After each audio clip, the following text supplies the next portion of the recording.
Headlines tonight: in the last hours, new police audio tape surfaced in the search for little Caylee. For the first time on tape, 3 of the many men in Mom Casey's life tell police their story of what happened when Caylee disappears. In their own words, during police interrogations, brother Lee Anthony, ex-fiancee Jesse Grund, and live-in lover Tony Lazaro caught on tape. Bombshell documents reveal Mom Casey sends 561 text messages. Only 2, repeat, only 2 out of 561 are about Caylee. Reports surface Mom Casey now tells family members little Caylee was sold in Puerto Rico. And exclusively tonight, Mom Casey's neighbor with us live tonight. Where is Caylee? I don't understand why they're laughing. Good evening. I'm Nancy Grace. I want to thank you for being with us tonight. The desperate search for a beautiful 3-year-old Florida girl, Caylee. Bombshell police audio tapes of witness interrogations. Those witnesses, 3 of the many men in Mom Casey's life, just released. When I kept saying, well, I don't get it. What's in it for you? Why are you letting, the police get involved with this? This doesn't make any sense to me. She's like, well, maybe this should have been done a long time ago. Stolen money from Mom. I've been a bad daughter. She said, I've stolen money from you. I've been untrustworthy, and she goes, and maybe I have been a bad mother, a daughter, and sister. And she said, so this should have been done a long time ago. Do I believe it's possible that Caylee did have a nanny and Casey lied to her enough about her family that she thinks that she's protecting them right now? That she thinks she's protecting Caylee? I don't see why not. We can all tell that from the last couple of years, Casey is a very effective liar. I think I'd use the word diabolical to describe the way she lies. You said the sister told you that because I'm a spiteful bitch. Mm-hmm. And did she yell that so Mom could hear it, or she just whispered that to you, or what was She didn't whisper it. She didn't also say it necessarily, make it a point to say it as loud so my mom can hear it. When I asked her, why won't you, allow us to see Caylee, and she said, well, maybe I'm a spiteful bitch. Straight out to Drew Petromo with WDBO. What's the latest, Drew? Well, the latest are these new tapes. We read the interviews, almost 600 pages of interviews. These are some of the audio versions of those tapes. We hear from Lee Anthony. We hear from her current boyfriend at the time, Tony Lazaro. And we also hear from her ex-fiancee, Jesse Grund. And, some of the tapes contain some of the things we've been talking about that are, very concerning in this investigation. Well, concerning is one way to put it. Everyone, we are taking your calls live tonight. The audio tapes supporting what we have only had reported to us, those audio tapes just released. We're playing them right now. Take a listen. Every time my mother would go outside, I'd try to ask something to my sister that maybe she wouldn't feel comfortable saying in front of my mom. Asking what's going on, what's the deal. She still maintained everything, but she would say, that's when she opened up to me and said, Mom has thrown it in my face many times before that I'm an unfit mother, and, maybe she's right, maybe I am. She offered up to me for the first time that my mother has said to my sister that even though Caylee's been the best thing and the best mistake, that she was indeed a mistake, that she was Casey's mistake. When I kept saying, well, I don't get it. What's in it for you? Why are you letting, the police get involved with this? This doesn't make any sense to me. She's like, well, maybe this should have been done a long time ago.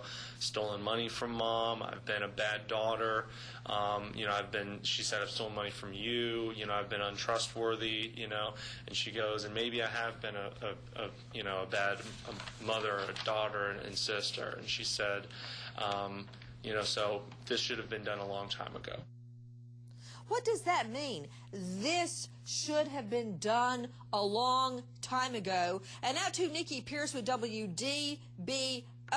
Nikki, what of this story, that a whole new story that we're hearing from Mom Casey Anthony, apparently telling her family little Kelly has been sold in Puerto Rico?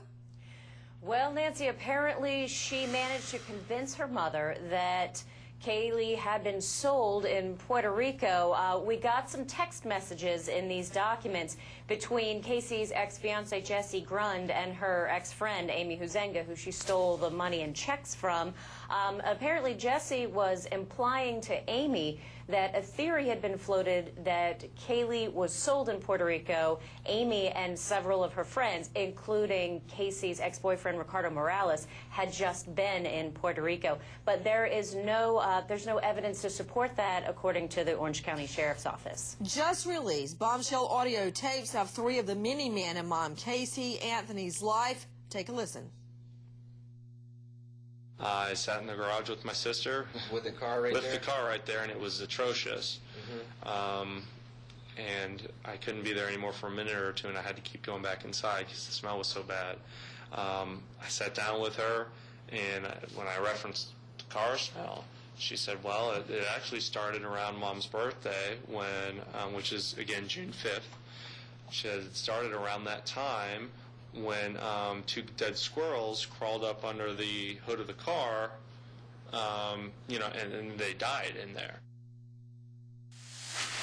You gave her a slap of reality. So I gave her probably a good 10-15 seconds to respond until I gave her kind of like a shrug shoulders look of, you know, what's it going to be? What are you going to say? And then at that moment is when Casey began to break down and cry. And she said, Lee, do you want to know the truth? I haven't seen caylee in 31 days. And then she repeated herself, I haven't seen my daughter in 31 days. And at this point, her hands are in her face. She's sitting in this out, her hands are in her face, and she's crying. Straight out to the lines to Rose in New Jersey. Hi, Rose. Hi, how are you this evening? I'm good, dear. What's your question? The only sign of emotion I've seen from Casey Anthony was when she was first arrested, and she was in the courtroom, and she started to cry. Now, was she crying because she had lost her daughter, or was she crying because she was going to jail? You know, Rose, our reporter said that during all the conversations regarding little Kelly, she remained stone-faced. When they started talking about her having to stay behind bars, that is when she started crying, according to our reporters. Out to Dr. Bethany Marshall, psychoanalyst and author of Deal Breakers. What about that, Bethany? Well, and the other time she cries just now is when her brother gives her 15 seconds, and then she has a chance to decide whether or not he's going to call the police. And it's at that point that she puts her face in her hands. And, you know, one of the things she keeps saying is the mom says, I'm an unfit mother. In a way, she's saying this is an excuse for all I've done. And then she says this should have been done a long time ago. I think she's trying to pin the police being called on check kiting and stealing money and stealing gas and all of that, doing the switcheroo instead of blaming it where it belongs, which is that her daughter is missing.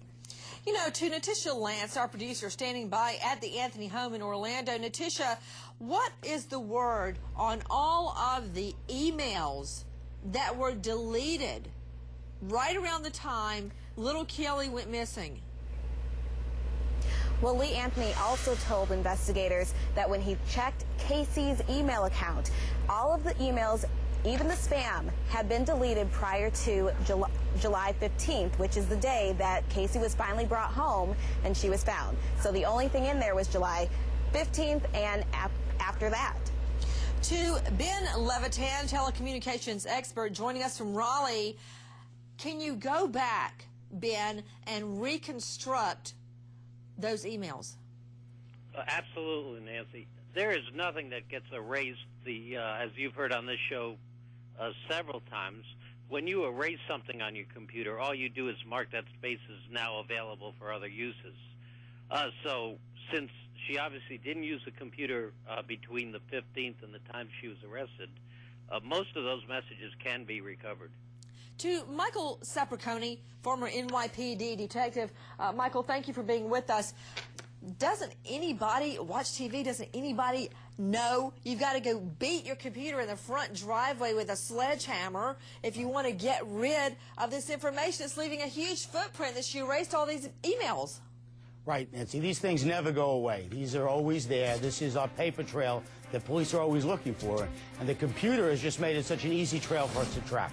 And you know, why erase only the emails around the days Caylee went missing? Father was always, you know, he would take pride in making sure the stuff's clean inside and out. I mean, he always did that. And he would have noticed that smell. I mean, that was, and I still maintain that, he would have noticed that smell.